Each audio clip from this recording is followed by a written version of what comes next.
Hi guys, Biodun here, and welcome to another episode of the vlog. And as always, this is the Lifesavers Apprentice, and I'm super glad to have you guys here. This is the Lifesavers Apprentice. So, do me one quick favor: if you haven't subscribed to the channel, click that subscribe button, please. Click it. Why would you not click it? I'm serving you stew here, like hot stew, pepper stew. Anyways, guys, welcome back to another episode of the vlog. So today, what we're talking about is, myths that surround the menstrual period, menstrual myths. And this vlog isn't just for women, girls. It's for both boys and men too, because you guys would actually learn a lot from this.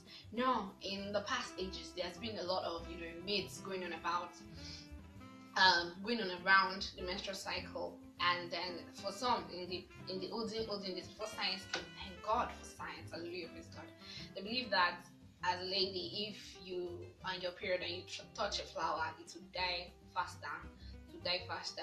For some cultures, you can't cook when you're in your period because you're considered unclean.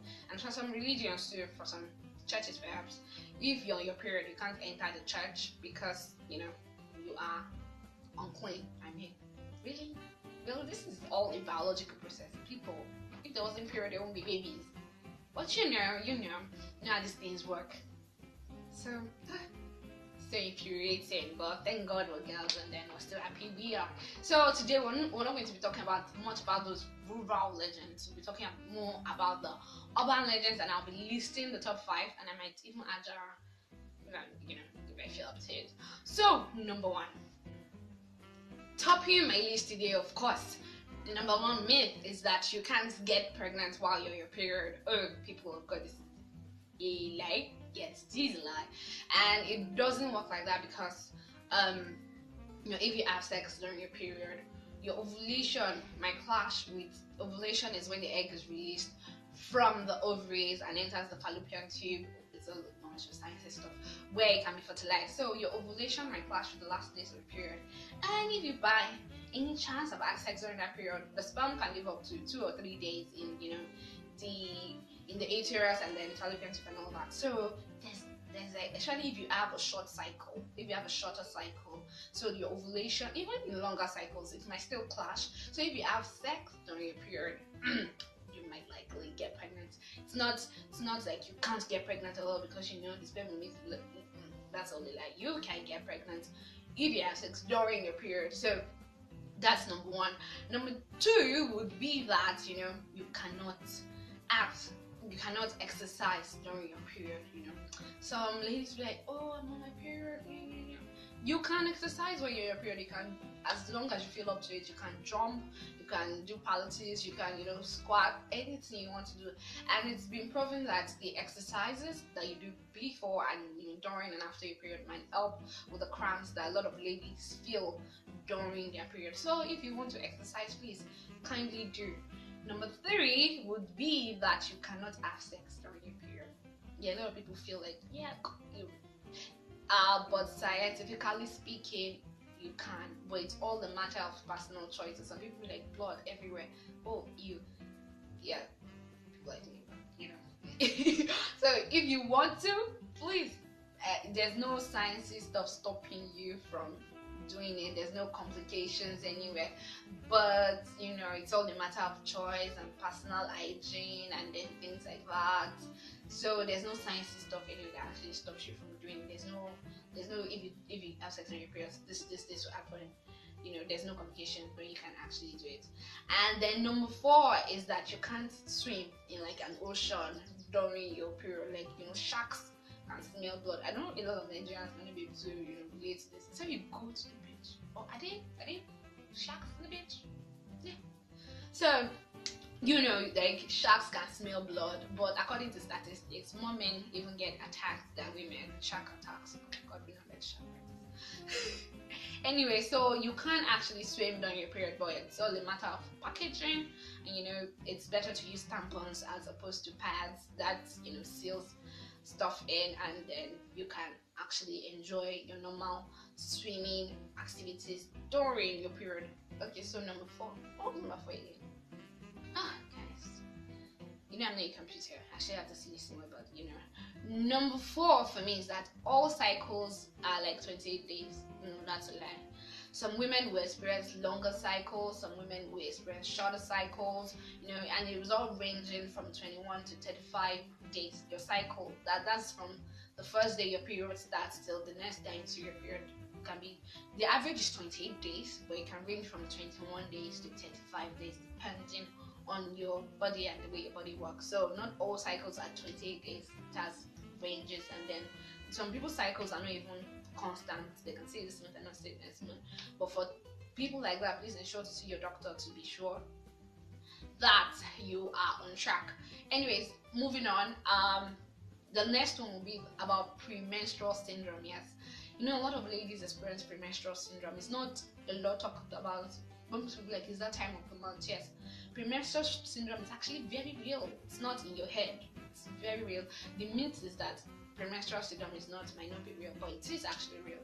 Like the week before your period, or some days, for some people even 2 weeks before their period, they experience cramps, dizziness, they become irritable, they have headaches, and everything just tires them out.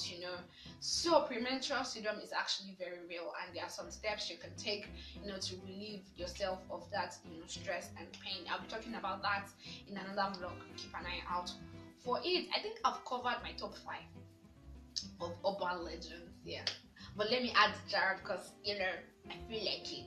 So the Jared will be like, okay, there's been studies and some people are trying to prove that if like a couple of 5 ladies live together in the house for like maybe a period of time, their periods will now sync up, and then they'll start experiencing their period at the same time. This is actually should I say, is a mythical fact.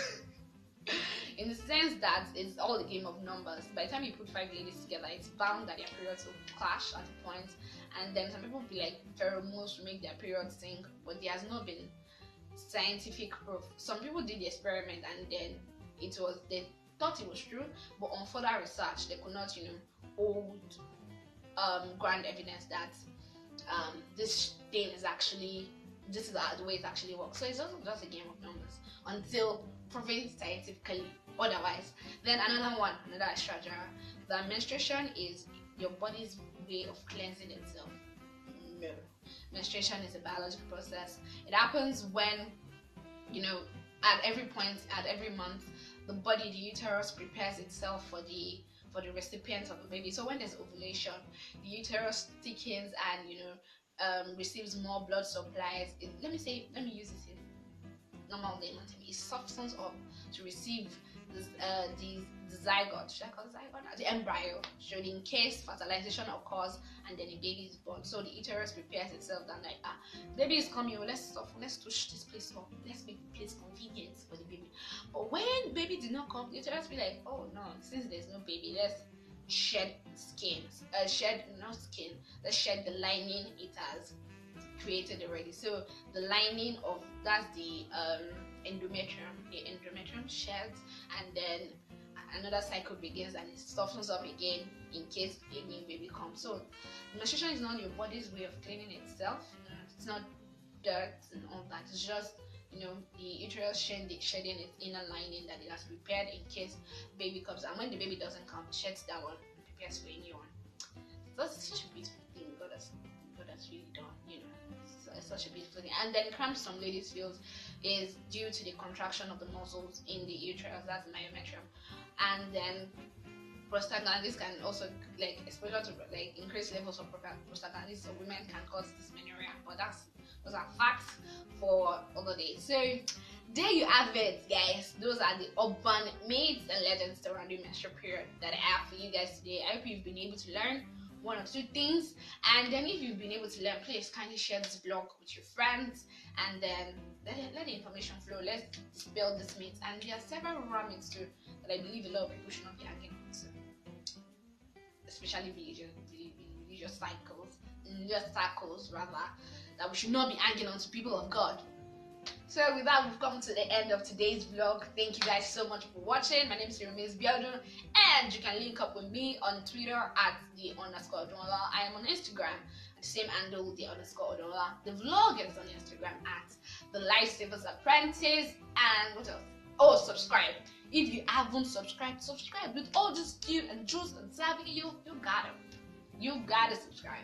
So anyways, thank you guys so much for watching. Till I come your way again in the next 2 weeks. This is still Biodun, social nerd, go with swag, serving sauce and juice, signing out.